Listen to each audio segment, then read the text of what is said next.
մենք որոշեցինք, որ հայոց ցեղասպանության միջազգային ճանաչումը չի լինելու մեր արտաքին քաղաքական օրակարգում, ու մինչ նախադասություններ էինք ձևակերպում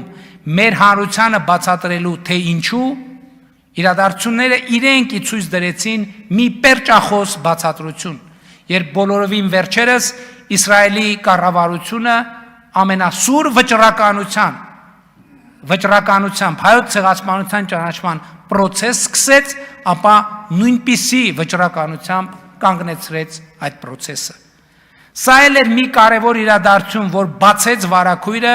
եւ մենք բոլորով տեսանք, ստիպված եղանք տեսնել, թե ինչ է կատարվում դրա ետևում։ Միջազգային խաղացողները ներողություն է ձևակերպման համար, մեր նահատակների մասունքներով իրար գլխի բամփում են, բայց մեր գլուխն է ցավում։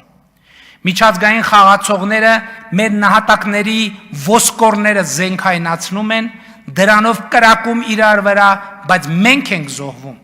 Այնպես ինչպես եղել է 19-րդ դարի վերջին, 20-րդ դարի սկզբին ու վերջին, եւ մինչեւ բոլորովին վերջերս։